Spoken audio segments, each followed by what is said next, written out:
Então, a reconvenção ela é regulada no Código de Processo Civil, a partir do artigo 343, afirma a doutrina que ela tem a natureza jurídica de ação, é um verdadeiro contra-ataque, é a possibilidade de o réu, no prazo para contestar e na própria contestação, apresentar um contra-ataque, ou seja, poder, via contestação, postular em face do autor.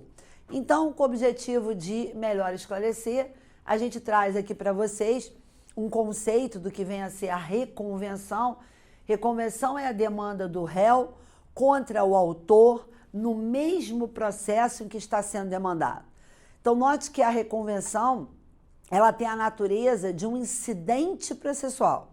Ela não é um processo incidente, até porque a reconvenção ela tramita nos mesmos autos do processo, ou seja, como dito aqui, e nós sabemos, desde a vigência do CPC de 2015, ela é inclusive apresentada na própria contestação. Então, a reconvenção é a demanda do réu contra o autor, no mesmo processo em que está sendo demandado, ela tem a natureza de incidente processual, e como havia começado a falar, que bem no finalzinho da nossa última aula, considerando a natureza jurídica de ação da reconvenção e considerando que ela é apresentada na própria contestação, nós devemos observar, ao contestar, quando há apresentação de reconvenção, os requisitos dos artigos 319 e 320 do Código de Processo Civil.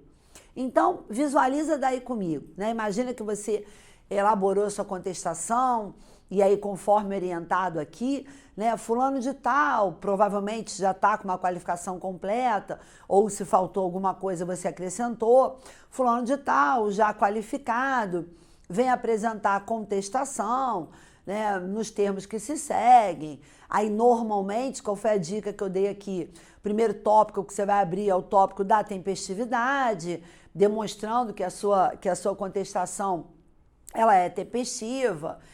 Se é um processo que tem defesa processual a ser alegada, você começa alegando a defesa processual. Se tem uma defesa indireta, afirma a defesa indireta, fecha a sua contestação com a defesa direta, ou seja, impugnando os fatos constitutivos afirmados pelo autor e negando esses fatos constitutivos. Mas caso pretenda também reconvir, como dito, deverá fazê-lo na própria contestação. Então, você vai abrir um tópico da reconvenção. Uma vez que eu disse que se faz necessário observar na reconvenção todos os requisitos dos artigos 319 e 320 do CPC, e considerando que as partes já estão qualificadas, porque depois até eu vou tratar da possibilidade da ampliação subjetiva na reconvenção, ou seja, de se trazer terceiros via reconvenção, mas considerando no primeiro momento que as partes já estão qualificadas, você vai botar da reconvenção. E aí, seguindo os requisitos da petição inicial, você tem que apresentar a causa de pedido. Qual a causa de pedido da reconvenção? Qual o fato da reconvenção? Tanto o fato constitutivo como o fundamento jurídico, que é o fato caracterizador da lesão, nos termos do artigo 319, inciso 3 do CPC. Nós temos que formular o pedido da reconvenção, né? O pedido da reconvenção não se confunde, obviamente, com o pedido formulado na petição inicial. Nós temos que fazer o requerimento de provas da reconvenção.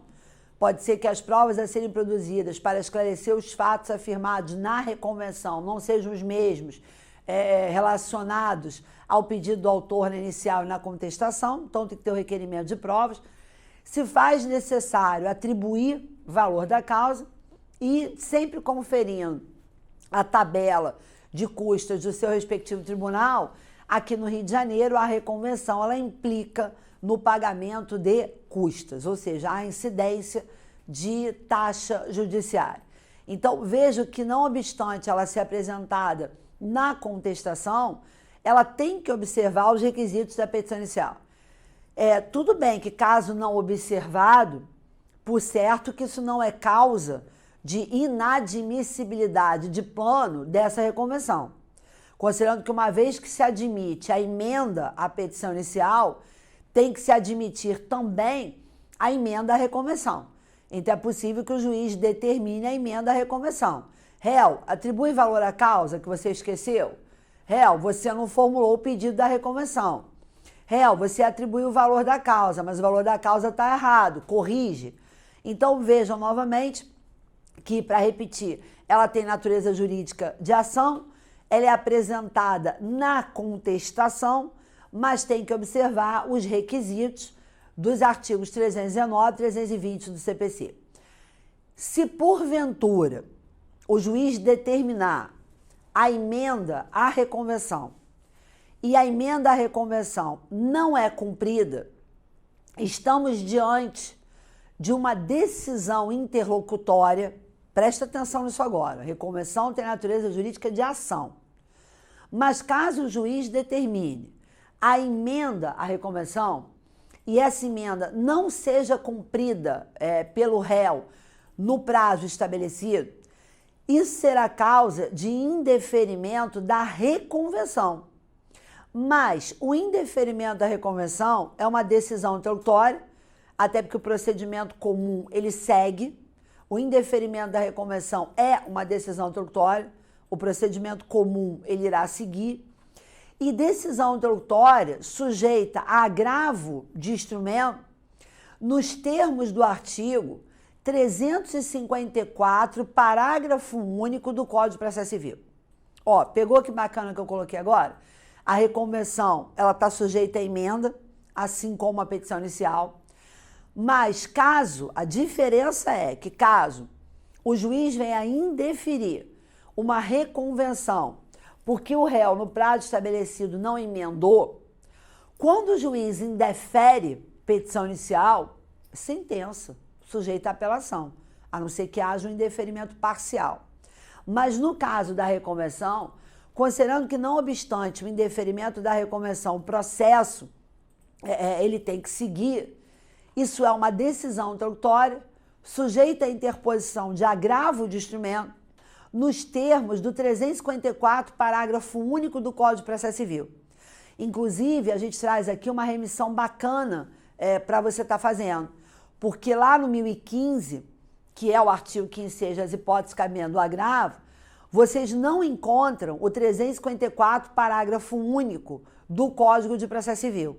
Então, seria conveniente, lá no 1015, no último inciso do 1015, que fala do cabimento do agravo do instrumento, nos demais casos previstos em lei, fazer uma remissão para o 354, parágrafo único do Código de Processo Civil, para lembrar. E tem aquele caso lá que se o juiz profere decisões interlocutórias sem conteúdo de mérito, que nos termos do referido artigo, essa decisão estará sujeita a agravo de instrumento.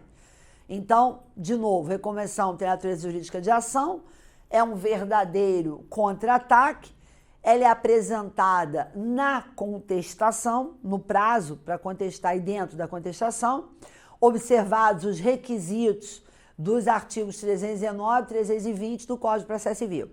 Sendo possível que se determine a emenda, perfeitamente possível a emenda à reconvenção, de acordo com o que estabelece o Código de Processo Civil no artigo 321, só que emenda à reconvenção, prazo de 15 dias do 321, sendo que se porventura a parte não emendar, é uma decisão interlocutória sujeita à interposição de agravo de instrumento. Mas, como eu dizia a vocês, a reconvenção ela está regulada no Código de Processo Civil, no artigo 343, e essa apresentação da reconvenção na própria contestação, ela está regulamentada no caput do artigo. Na contestação é lícito ao réu propor reconvenção para manifestar pretensão própria ou conexa com a ação principal ou com o fundamento da defesa. Eu preciso confessar um negócio baixinho para vocês. Assim, que quando eu comecei a estudar processo civil, a gente aprende, obviamente, está certo, que a reconvenção é uma resposta do réu. Gente, só que eu não consegui entender. Se ela é uma resposta do réu, como é que ela tem natureza jurídica de ação? Eu ficava inconformada com isso. Olha só como é que tudo tem jeito nessa vida, né? Eu não consegui entender. Se é uma resposta do réu, como é que ela tem autorização? Depois, obviamente, né, e é algo que a gente cuida aqui com bastante amplitude, até porque eu considero importante no módulo de parte geral, é que a ação, na verdade, ela é representada por posições ativas e passivas a todo momento durante o processo. Então, a partir do momento que o sistema permite que o réu, ao contestar, formule via reconvenção um pedido perante o Poder Judiciário, obviamente que se ele pode pedir, se ele pode deduzir uma pretensão perante o Poder Judiciário, obviamente que a reconvenção ela tem natureza jurídica de ação. É a possibilidade do réu, via contestação, formular um pedido perante o Poder Judiciário. No entanto, gente, para facilitar a gente entender o artigo 343, que você vê que aqui fala na contestação, então tem uma questão de prazo a ser observada, é lícito ao réu manifestar a pretensão própria ou conexa, então tem um requisito conexão, com o objetivo de permitir que vocês compreendam melhor o disposto no artigo 343, eu trouxe aqui para vocês os requisitos da reconvenção. Quais são os requisitos que autorizam a apresentação da reconvenção? Silvia, o que eu tenho que observar caso eu pretenda reconvir? Além, obviamente, né, de uma contestação elegante, como eu sempre brinco, em que você não só irá apresentar suas defesas, como também, observados os requisitos 319 e 320, deduzir a sua pretensão reconvencional. Mas, requisitos da reconvenção. Primeiro requisito da reconvenção que eu trago para vocês é a observação do prazo da resposta. Então, se a reconvenção ela é apresentada na contestação, a gente tem esse prazo de 15 dias para apresentar a reconvenção. Daí, para que ela seja admissível, tem que se observar um requisito temporal. Dentro dessa questão de observação do prazo para a resposta, e principalmente considerando que a reconvenção ela não existe uma forma autônoma, né, ela é apresentada dentro de um processo, não há necessidade de que o réu venha a contestar e reconvir. Pode ser, num determinado caso, que todas aquelas impugnações que ele faria na contestação são os fundamentos da reconvenção. Então, se todas as impugnações da contestação elas se apresentam como sendo os fundamentos que ensejam a reconvenção, em uma hipótese dessa, não há necessidade do réu contestar e reconvir. E isso hoje está em artigo do Código de Processo Civil, aliás, o 343, vocês vão ver aí o parágrafo 6º. O réu pode propor reconvenção independentemente de oferecer contestação. O réu pode propor reconvenção independentemente de oferecer contestação. Então, é perfeitamente possível, claro que aí vem o que nós estamos chamando a atenção aqui, a questão da observância do prazo, o réu vai lá, não contesta, todas as alegações que ele ia fazer na contestação são os fundamentos da reconvenção, ele se limita a reconvir, desde que, repito, esteja no prazo da resposta. Um segundo requisito que nós temos que observar na reconvenção é uma questão de competência. A necessidade que o juízo seja competente para conhecer da pretensão reconvencional. Então, não é possível o juízo de vara civil deduzir em reconvenção uma pretensão que é de competência de um juízo da vara de família. Então, o requisito competência ele se faz necessário. Aliás, se a gente parar para pensar um pouco dentro desses requisitos que eu vou trazer aqui para vocês, no fundo são os mesmos requisitos que autorizam a cumulação de pedidos. Porque quando a gente fala em cumulação, no artigo 327 do Código de Processo Civil, olha o que o 327 exige. É lícita a acumulação em um único processo contra o mesmo réu de vários pedidos, ainda que entre eles não haja conexão. Parágrafo 1º, são requisitos da admissibilidade da acumulação. Inciso 2, que o juízo ele seja o quê? Competente. Então veja que a gente tem o mesmo requisito para que seja feita uma cumulação de pedidos, que é um requisito comum na competência. Agora, deixa eu chamar a atenção aqui de um detalhe importante para vocês, porque competência em regra não acarreta extinção de processo. A incompetência em regra não acarreta extinção de processo. O juiz simplesmente irá remeter o processo para o juízo competente. Então, incompetência é remessa dos autos. Excepcionalmente, até pode acarretar a extinção. Quando é que a incompetência ela acarreta a extinção? No âmbito do juizado. Lei 9.099, artigo 51, tem previsão expressa da incompetência acarretando extinção do processo. Então, em regra, é remessa, excepcionalmente, ela pode gerar a extinção. No caso específico da reconvenção, gente, como a reconvenção não existe de forma autônoma, a incompetência não vai gerar remessa da reconvenção para o juízo competente. Então, no caso especificamente da reconvenção perante o juízo competente, nem ele remete e nem ele vai extinguir o processo. Ou seja, ele vai extinguir e indeferir a reconvenção. Claro que caso você entenda, né, que o juiz é competente, decisão interlocutória que indeferiu a reconvenção, como já dito aqui, sujeita a agravo chumento. Então, cuidado, repito, incompetência acarreta a remessa dos autos ao juízo competente. No caso especificamente da reconvenção, isso não acontece. O juiz vai ter que indeferir a reconvenção, o processo segue. Mais uma vez, decisão interlocutória sujeita a agravo chumento. Então, tem que observar o prazo, o juízo tem que ser competente, tem que haver uma compatibilidade de procedimentos. Se é possível a apresentação de reconvenção, por exemplo, em um procedimento especial. Existem procedimentos especiais que, após a contestação, eles adotam normalmente o procedimento comum. Então, vejo que nesses casos não há óbice à apresentação da reconvenção. Como eu já havia colocado aqui para vocês, nos termos do artigo 327, é o mesmo requisito para acumulação. Então, tem que haver uma compatibilidade procedimental. O simples fato de ser um procedimento especial por si só não é óbice à reconvenção. Aliás, eu vejo que a reconvenção, em muitos casos, é um mecanismo incrível de evitar realmente que sejam proferidas decisões conflitantes. Considerando que no mesmo processo o juiz já terá a oportunidade de apreciar o pedido do autor e o pedido reconvencional.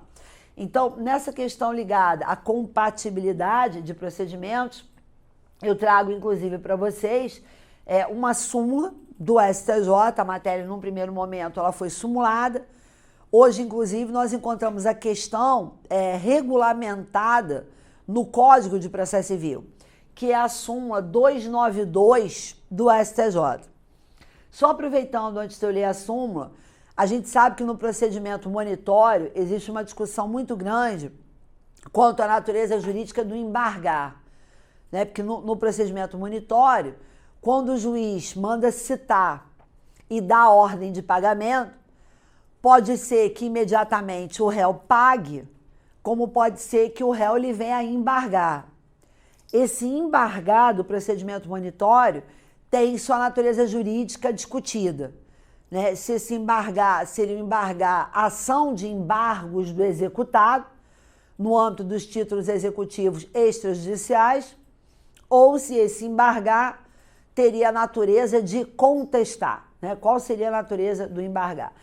E aí, no contexto da súmula 292 do STJ, a súmula diz o seguinte: você tem que pegar o que o legislador, o que os ministros quiseram dizer. Eu ia falar legislador. A reconvenção é cabível na ação monitória após a conversão do procedimento ordinário. Então, o que essa súmula quer dizer? Que quando o réu embarga, quando o réu contesta, automaticamente o procedimento monitório, que até então um procedimento especial, ele vira procedimento comum. Ou seja, não teria problema nenhum no conteúdo dessa súmula o réu embargar, ou caso você entenda que tem natureza de contestação, eu entendo que tem natureza de contestação, você contestar e na própria contestação você já apresentar a reconversão. O que era um texto não muito bem redigido da súmula 292 do STJ, no CPC de 2015 se transformou no 702, parágrafo 6º. Na ação monitória, admite-se a reconvenção, sendo vedado o oferecimento de reconvenção de reconvenção. Então, não é possível aquele que já reconviu a outra parte no prazo para contestar a reconvenção, que ela venha apresentar uma nova reconvenção. De qualquer maneira, o que a gente extrai aqui é que o procedimento monitório é um procedimento especial e mesmo assim não há óbice a que a reconvenção ela seja apresentada, até porque, como dito, é um procedimento especial que após a contestação, após o embargo, ele passa a observar o procedimento comum. Então, a gente preenche o requisito que eu havia colocado aqui para vocês. Observação de prazo de resposta, competência, compatibilidade de procedimentos e aí a parte que requer uma explicação maior, a existência de conexão. É o requisito, inclusive, que está no caput 343. Na contestação é lícito ao réu propor reconvenção para manifestar pretensão própria, conexa com a ação principal ou com o fundamento da defesa. O que é existir conexão? É existir identidade de causa de pedir e ou de pedidos, mas, acima de tudo, como já colocado aqui, o intuito de se evitar que sejam proferidas decisões conflitantes. Então, a reconvenção ela tem como um dos seus requisitos a existência de conexão. Você tem que verificar se o pedido da principal é o mesmo pedido da reconvenção, ou se o fato da principal é o mesmo fato da reconvenção, sendo que ainda que não haja uma identidade fática total, né, de causa de pedir remota, causa de pedir próximo, se vislumbrar acima de tudo, até porque a conexão aqui ela é bem ampla, né, conexão com a ação principal ou com o fundamento da defesa, mas se buscar acima de tudo evitar que sejam proferidas decisões conflitantes, a partir do momento que se a gente tem um processo com a apresentação da reconvenção, o processo é o mesmo.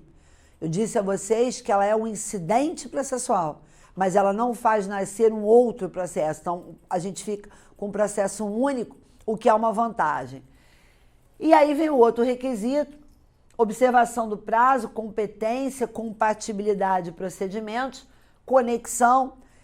E isso agora é bem importante, tá, gente? O interesse processual. O interesse na apresentação da reconvenção. Eu, quando estou em sala de aula, em turma presencial, eu sempre pergunto para os meus alunos se eles sabem qual é a diferença entre a reconvenção, o pedido contraposto e uma ação com caráter dúplice. Eu sempre pergunto isso. Podem me dizer qual é a diferença entre reconvenção, pedido contraposto e ação com caráter dúplice? E aí, normalmente, né, aqui na câmera a gente ainda não tem como interagir esse ponto, mas normalmente eles dizem, no juizado não pode reconvenção, mas aqui no CPC, no procedimento comum, pode. A reconvenção tem natureza jurídica de ação, o pedido contraposto é um pedido. Normalmente eu ouço colocações que não representam de fato a resposta. E vocês vão entender o quanto é importante estabelecer a diferença entre a reconvenção, o pedido contraposto e a ação com caráter dúplice, até para evitar de você, por exemplo, reconvir em uma situação que a ação já tem caráter dúplice, você não precisaria da reconvenção. E a sua reconvenção vai acabar sendo rejeitada por falta de interesse processual, não era caso de cabimento de reconvenção, e você acabar aqui sendo condenado em quê? Né? Não vai ter as custas da reconvenção ressarcidas e condenado ao pagamento de verba honorária de êxito. Então, vamos lá. A reconvenção, ela é mais ampla.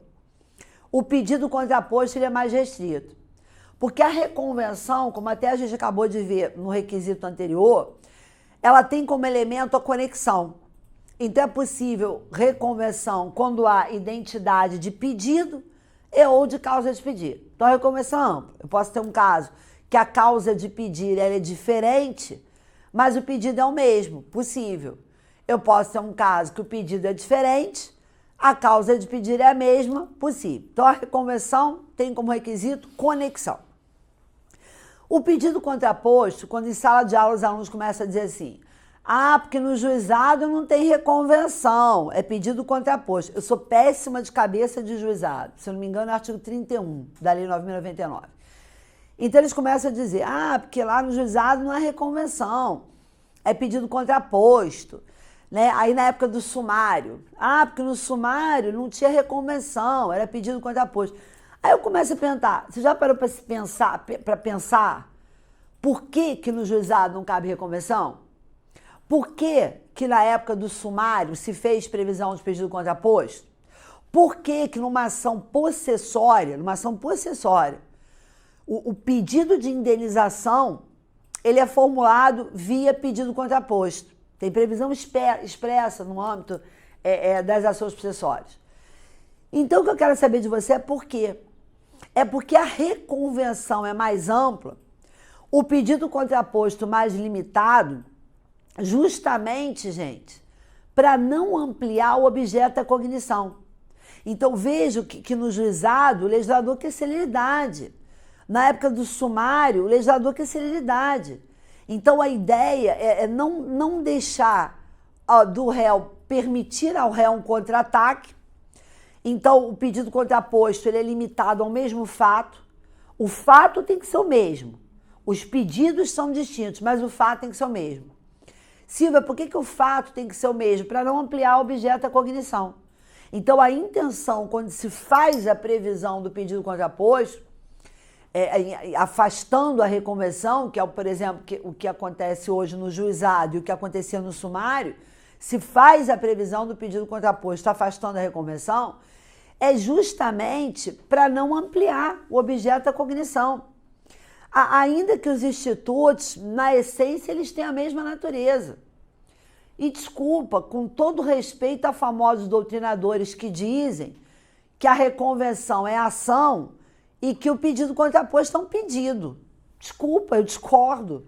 Porque a partir do momento que eu vou ao judiciário formular um pedido, eu estou me utilizando do meu direito de ação. Então, através do pedido contraposto, se exerce o direito de ação. Só que de uma maneira que não se amplia o objeto da cognição.